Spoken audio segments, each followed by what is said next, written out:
Physics के इस session में आज सभी छात्रों का बहुत बहुत स्वागत है। आज हम बताने जा रहे हैं ऑप्टिक्स में नेक्स्ट टॉपिक जो हमारा है वो lenses and lens maker formula है। ठीक है, तो अब हम देखते हैं कि लेंसेस और लेंस मेकर फार्मूला क्या है। उसके क्रम में हम लोग आगे की ओर बढ़ेंगे और अगर सभी लोग से अनुरोध है कि सभी छात्र चैनल सब्सक्राइब करें यदि अच्छा लगता है, और कमेंट बॉक्स में ज़रूर लिखें और लाइक सब्सक्राइब करते रहें। चलिए अब हम स्टार्ट करते हैं कि लेंस क्या है और लेंस मेकर फार्मूला क्या है। लेंस की ऑप्टिकल एक्सेस और बाकी चीज़ों के बारे में हम लोग अभी विधिवत विवरण के लिए जानकारी के लिए हासिल करेंगे, लेकिन जो जितना हमारा इस बार यूपी बोर्ड में सिलेबस है उसी के क्रम में हम लोग लेंस मेकर फार्मूले को फ़िलहाल पढ़ने की कोशिश करेंगे। ठीक है, आगे की ओर हम लोग बढ़ लेते हैं, देखते हैं लेंस मेकर फार्मूले में क्या क्या है। चलिए अब हम स्टार्ट करते हैं। यहाँ से स्टार्टिंग है लेंस क्या है। ठीक है, तो लेंस क्या होता है, यह एक समांग तथा पारदर्शी माध्यम होता है जो दो वक्रपृष्ठ अथवा एक समतल अथवा एक वक्रपृष्ठ होता से घिरा हुआ एक पारदर्शी माध्यम जैसे फाल लाइक कांच का बना हुआ एक गोलीय बेलनाकार तथा प्रवलयाकार आकृति होती है। मुख्यतः जो आप देखते हो हमारे पास जो लेंस बने होते हैं वो गोलीय पृष्ठ के होते हैं कि गोलीय पृष्ठ क्या है हमारे पास। ठीक है, तो ये गोलीय पृष्ठ के बने हुए होते हैं मुख्यतः लेंस। तो आगे की ओर जब हम पढ़ते हैं इसी में देखते हैं कि गोलीय पृष्ठ क्या होता है। तो लेंस जो होते हैं आपके दो प्रकार के होते हैं, एक तो उत्तल लेंस हो गया, एक आपका अवतल लेंस हो गया। ठीक है, तो इस क्रम में हम लोग जब जैसे कि आगे की ओर बढ़ते हैं देख लेते हैं कि वो लेंस और उत्तल लेंस क्या हैं। चलो अब हम लोग स्टार्टिंग कर रहे हैं आगे की लेंसों की। तो ये रही आपकी परिभाषा, आपने लेंस की जान ही ले कि यह एक समांग सब पारदर्शी माध्यम। देखिए कोई भी लेंस होता है, लेंस बनाने के लिए हमें क्या होता है, एक मिरर को बहुत घिसना पड़ता है, यानी उसका जो क्रिस्टल स्ट्रक्चर है उसकी एक समान होनी चाहिए हर जगह पर। उसी को हम लोग कहते हैं कि यह एक लेंस है। ऐसा नहीं कि यहाँ की क्रिस्टल स्ट्रक्चर एक साइड की सरफेस की एक जैसी ना हो, दूसरे तरीके की हो, क्योंकि जो कांच होता है वो सिलिकेट का बना होता है। सिलिकेट एक क्रिस्टल स्ट्रक्चर के रूप में होती है, तो क्रिस्टल स्ट्रक्चर एक यूनिफॉर्म होनी चाहिए, अलाइनमेंट उसका प्रॉपर होना चाहिए, तभी एक लेंस का निर्माण होता है। तो लेंस मुख्यतः दो प्रकार के होते हैं आपके, पहला तो उत्तल लेंस, दूसरा अवतल लेंस होता है। चलिए इसी क्रम में हम आगे की ओर बढ़ते हैं, देख लेते हैं कि उत्तल लेंस कौन से हमारे पास हैं। ये रहा हमारे पास जो है उत्तल लेंस। ठीक है, तो अब हम बात कर लेते हैं उत्तल लेंस की।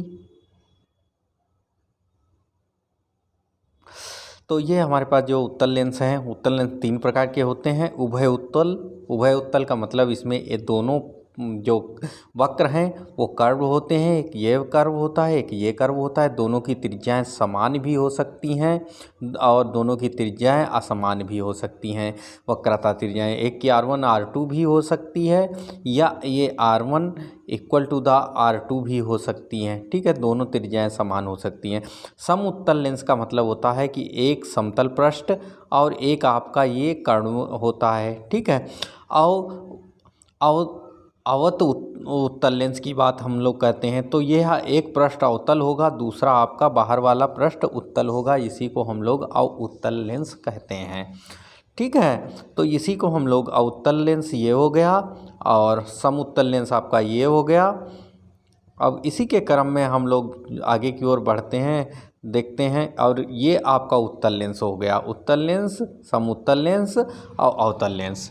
चलिए अब हम बात कर लेते हैं कि कुछ अवतल लेंस के बारे में, क्योंकि इसमें बहुत ज़्यादा आपको डिटेल में पढ़ने की ज़रूरत नहीं है। इतना ज़्यादा कोर्स में जो है आपके बोर्ड में नहीं रखा गया है कि आप लेंस को के बारे में ही पढ़ते रहें, क्योंकि जो कि इम्पॉर्टेंट फार्मूला आपके पास लेंस मेकर फार्मूला है उसी को ज़्यादा फोकस करना है। तो ये अवतल लेंस आपका हो गया। कॉनकेव लेंस, कॉनकेव लेंस का उभय उत्तल लेंस जिसके दोनों पृष्ठ उत्तल होते हैं, और अमूमन इसी को हम लोग अवतल लेंस कह देते हैं। दूसरा होता है आपके पास समउत्तल लेंस जिसका ये समतल है और ये अवतल है, समतल उत्तल लेंस कहते हैं। और उत्तल अवतल लेंस यानी एक पृष्ठ ये वाला आपका उत्तल हो गया, ये वाला अवतल हो गया, तो उत्तल और उत्तला अवतल लेंस आपका कहलाता है ये। ठीक है। तो अब हमारे पास रहा कि ये जो है अवतल लेंस कितने प्रकार के होते हैं। अब है उत्तल लेंस और समउत्तल लेंस और अवउत्तल लेंस। आप आराम से लिख सकते हो ये, और उसके बाद में याद भी कर सकते हो। याद करना आसान है। चलिए अब आगे की ओर हम बढ़ते हैं, देखने हैं हमारे पास नया टॉपिक क्या है। चलिए बहुत इंपॉर्टेंट टॉपिक पे पहुंच गए हैं कि ये very very important 100% board exam में आने की प्रोबेबिलिटी है कि ये 100% बोर्ड में आएगा। तो ये मोस्ट इम्पॉर्टेंट है, मोस्ट इम्पॉर्टेंट आपका टॉपिक है, जो कि आपका कहलाता है ये उत्तल लेंस से लेंस मेकर फार्मूला के नाम से जाना जाता है इसको। यानी वेरी वेरी इम्पॉर्टेंट आप लिख सकते हो इसको क्या है। तो इसमें हम लोग क्या करेंगे कि या पतले लेंस के अपवर्तन का सूत्र हम लोग ज्ञात करते हैं, उसी को कहा जाता है पतले लेंस के अपवर्तन का सूत्र या लेंस मेकर फार्मूला। एक ही चीज़ है, ठीक है, कोई अलग चीज़ नहीं है। माना एक उत्तल लेंस जिसका अपवर्तनांक n2 और n1 अपवर्तनांक के एक माध्यम में रखा हुआ है। यानी मान लिया जाए कि कोई आपका उत्तल लेंस है पारदर्शी माध्यम का, जिसका अपवर्तनांक आपका n2 है, n1 अपवर्तनांक के माध्यम में रखा जाता है। माना कि लेंस के प्रथम तथा द्वितीय पृष्ठों के ध्रुव P1 और P2 हैं तथा वक्रता त्रिज्याएं क्रमशः R1 और R2 हैं, ठीक है। यानी हमने सर्वप्रथम ये मान लिया कि हमारा जो एक कोई लेंस है उस समांग माध्यम का है, जिसका अपवर्तनांक n2 है और यह n1 अपवर्तनांक के एक माध्यम में रखा हुआ है, जिसके दोनों तरफ n1 माध्यम है। इसका एक ध्रुव P1 ये है और दूसरा ध्रुव P2 ये है। एक वक्रता त्रिज्या ये है, एक वक्रता त्रिज्या आपकी P2 R2 वक्रता त्रिज्या ये है। चलिए आगे की ओर बढ़ते हैं, देख लेते हैं, फिर हम लोग इसका फार्मूला निकालने की कोशिश करते हैं कि इसका फार्मूला क्या होगा। सर्वप्रथम आपको बता देते हैं कि ये मैंने एक डायग्राम इसके डायग्राम ड्रा कर लिया है, जिसमें O एक बिंदु वस्तु रखी है, ठीक है। तो आप जब बिंदु वस्तु रखी हुई है, इधर का जो माध्यम है आपका जो n1 कहलाता है, ये भी n1 हो गया। ये आपका जो माध्यम है ये कहलाता है आपका n2 माध्यम, ठीक है। अब ये इसकी थिकनेस मान लिया जाए स्मॉल t हो गई, कोई भी थिकनेस हो गई। सर्वप्रथम जब किरण बिंदु वस्तु यहाँ पर रखी हुई है आप, तो बिंदु वस्तु के कारण इधर की ओर रे जाएगी और इस बिंदु से अपवर्तन के कारण अगर हम लोग इस पे एक अभिलंब यहाँ पर ड्रा करने की कोशिश करें, अभिलंब ड्रा करेंगे तो अंदर की ओर मुड़ेगी, हमें अपवर्तन की घटना मिलेगी। अगर पृष्ठ ये R1 पृष्ठ कहलाता है कि ये कौन सा पृष्ठ आपका हो गया, अगर ये R1 पृष्ठ है और ये आपका दूसरा पृष्ठ ये हो गया आपका R2 पृष्ठ है, तो आप ये पृष्ठ अगर ना होता, मान लिया जाए ये पृष्ठ ना होता, उस केसेस में जो इमेज बनती आपकी, वह इमेज आप जानते हो कहाँ पर बनती, ये आई डैश पे बनती, यानी इस पॉइंट पर आपकी इमेज फॉर्म होती। तो सर्वप्रथम हम लोग फार्मूला लगा लेते हैं कि पृष्ठ R1 के कारण, ठीक है, जो इमेज बनेगी वह आई डैश पे बनेगी। लेकिन चूंकि ये R2 भी पृष्ठ है, उसके बाद में जैसे ही बाहर की ओर निकलेगी आपकी किरण, तो वह कहाँ चली जाएगी, वह आपके जो है फिर से R1 के केसेस में चली जाएगी। यानी मान लेते हैं कि जब आपकी R1 के कारण जो इमेज निकलेगी यहाँ पर आई, तो उसके बाद में अपवर्तन के कारण ये अंदर की ओर मुड़ गई। फिर यहाँ पर भी अपवर्तन होगा, ये अभिलंब ड्रा है तो अपवर्तन के कारण आपकी किरण यहाँ पर आई। यानी वर्चुअल जो इमेज है, अगर ये पृष्ठ R2 आपका ना होता, ये पृष्ठ आपका ना होता, उस केसेस में R1 ही पृष्ठ, अगर ये ही पृष्ठ होता R1 जिसे कहते हैं, तो हमारी जो इमेज बनती वह आई डैश पे बनती। अब चूँकि यह पृष्ठ होने के कारण यहाँ पर फिर से अपवर्तन की घटना मिली, तो वह यहाँ पर रियल इमेज जो है फॉर्मेशन हुआ वो आई पर हो गया इसका। तो चलिए हम लोग लगा लेते हैं इसके लिए फार्मूला 1। तो फार्मूला जब एक हम लोग लगाने की कोशिश करते हैं तो देखते हैं हमारे पास क्या होगा।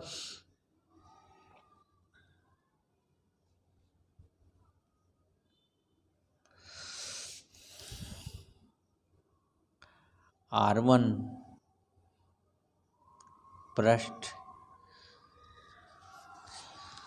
के कारण R1, चलिए अब हम बात करते हैं कि R1 पृष्ठ के लिए अपवर्तन सूत्र लगाने पर, यानी इस पृष्ठ के लिए मान लिया जाए इमेज आपकी आई डैश पे बन रही है, उसके लिए हम लोग अपवर्तन का फार्मूला जैसे लगाते हैं तो हमारे पास फार्मूला ये आ जाता है n/b डैश, यानी b डैश पर इमेज बन रही है, यहाँ पर इमेज बन रही है, -1/u, यानी ये आपकी इधर की इमेज बन रही है, equal to the n2 minus n1 हो जाएगा, यहाँ पर n2 माइनस n1 हो जाएगा बाई R1। अगर ये n2 हमारा है और यहाँ पर ये n1 है और ये भी हमारा n1 है, दो समान सीधे माध्यम हैं, ठीक है। तो आगे की ओर हम लोग जब बढ़ते हैं तो फर्स्ट पृष्ठ के लिए लग गया फार्मूला। चलिए अब हम आगे की ओर बढ़ते हैं, देखते हैं क्या होगा सेकंड के लिए। तो अब चूंकि सेकंड पोजीशन पे देखते हो तो ये यहीं से बीम में अपवर्तन का फार्मूला होने के कारण ये बीम यहाँ से टकराती है, यहाँ से, और यहाँ पर रियल इमेज बनाती है। तो हमारा कहने का मतलब है कि R2 के कारण रियल इमेज जो बनती है, यानी जो इमेज बनती है वह आई पर बनती है, अतः और आई डैश ये वस्तु का कार्य करती है, ठीक है। तो जब वो आई डैश पे बनती है तो आई डैश क्या आई पे बनती है, तो आई जो डैश है वह वस्तु का कार्य करती है, यानी हमारी जो बी डैश है यहाँ से यहाँ तक की दूरी है यू का कार्य करेगी, वस्तु का कार्य करेगा, और रियल इमेज हमारी बी डैश पे बनेगी, आई पे बनेगी, जो कि हमारी बी दूरी होगी वहाँ से लेंस से।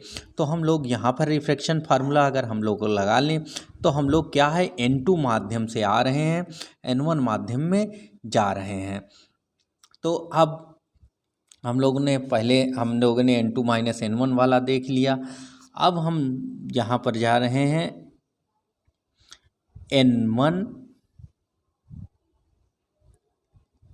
n2 बाई ये आपका b डैश, ठीक है, n2 by b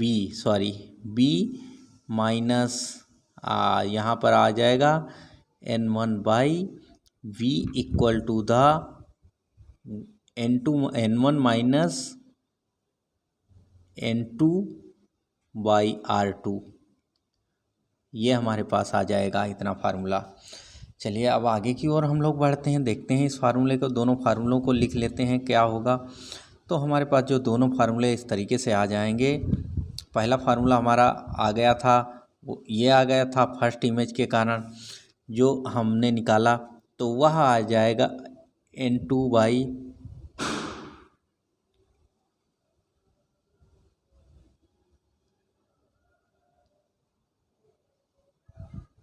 by b dash minus n1 by u equal to the आपका n2 minus n1 by R1 आ गया, और दूसरा आपका जो आ गया वो ये था फार्मूला आपका n1 by b minus n2 by b dash equal to the ये n1 माइनस n2 बाई ये R1 था वहाँ पर, ये R2 हो जाएगा।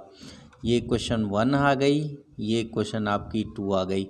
अगर दोनों इक्वेशनों को आप जोड़ दोगे तो हमारा क्या होगा कि ये और ये कट जाएगा, तो n1 b minus n2 b बचेगा। तो उसको भी हम देख लेते हैं हमारे पास क्या बचा। चलिए हम देख लेते हैं, तो हमारे पास ये बचा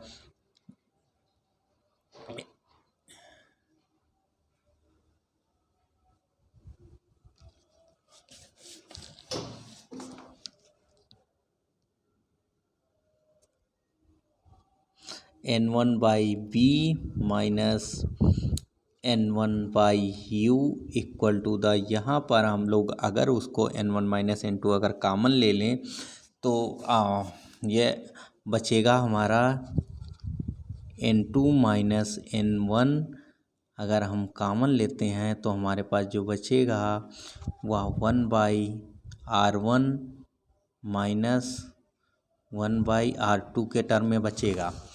चलिए देखते हैं आगे की ओर हम लोग। तो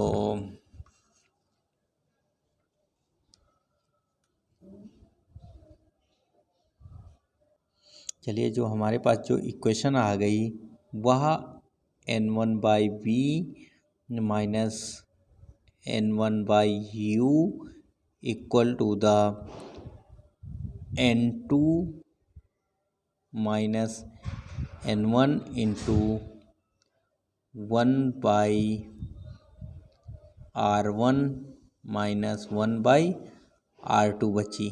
ठीक है, ये हमारे पास इक्वेशन आ गई। चलिए अब आगे की ओर हम लोग बढ़ते हैं, देख लेते हैं इसी क्रम में। तो हम लोगों के पास जो फाइनल फार्मूला आ गया लेंस मेकर फार्मूला वो यह आ गया। तो अब इसी क्रम में जब हम आगे की ओर बढ़ते चले जाते हैं, अगर N2 यहाँ से N1 कॉमन ले लेते हैं इस इक्वेशन से तो सापेक्षिक अपवर्तनांक निकल आएगा। यानी हम कह सकते हैं सापेक्षिक अपवर्तनांक की बात। तो देखते हैं उसको भी हम लोग निकाल के। तो N1 तो यहाँ पर कॉमन हो जाएगा, तो 1/B minus 1/U equal to the ये आपका आ जाएगा N2 minus N1 into 1/R1 minus 1/R2। ठीक है, ये हमारे पास निकल के आ गया।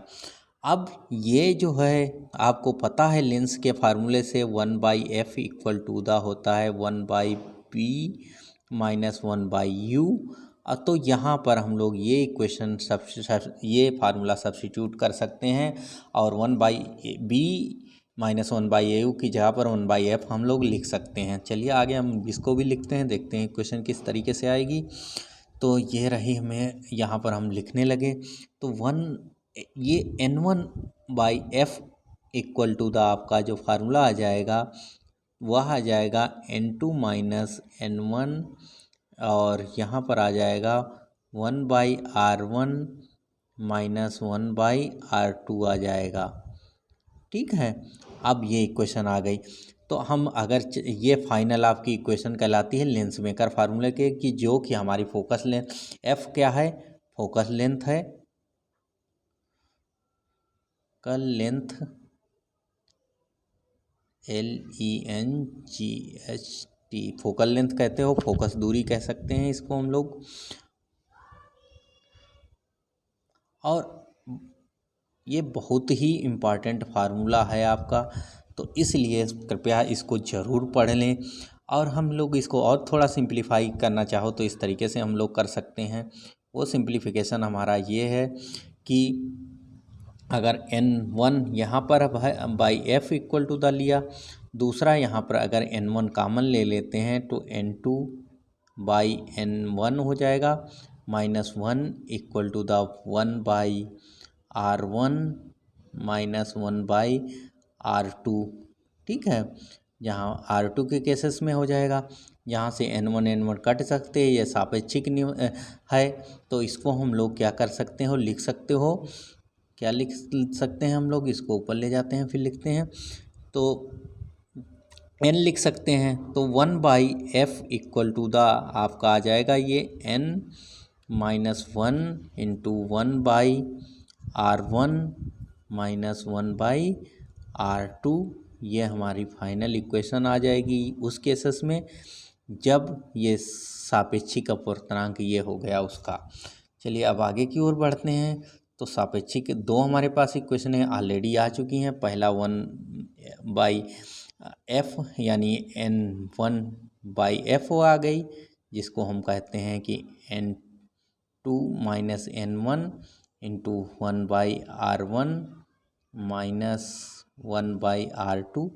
और दूसरी हमारे पास जो इक्वेशन आ गई वह आ गई कि 1/F अगर समांग माध्यम है, एक तरफ 1 का माध्यम है, n की वैल्यू 1 है तो दूसरा n हो जाएगा, तो n-1 और या 1/R1 माइनस 1/R2 ये आ गई।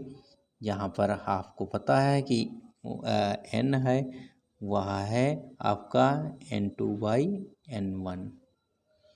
ठीक है, अब यहीं तक आज की क्लास को ख़त्म करते हैं। नेक्स्ट क्लास आपकी कल होगी इसी टाइम पर। तब तक के लिए आप इसको ज़रूर नोट कर लीजिए, बहुत ही इम्पोर्टेंट टॉपिक है। जय हिंद।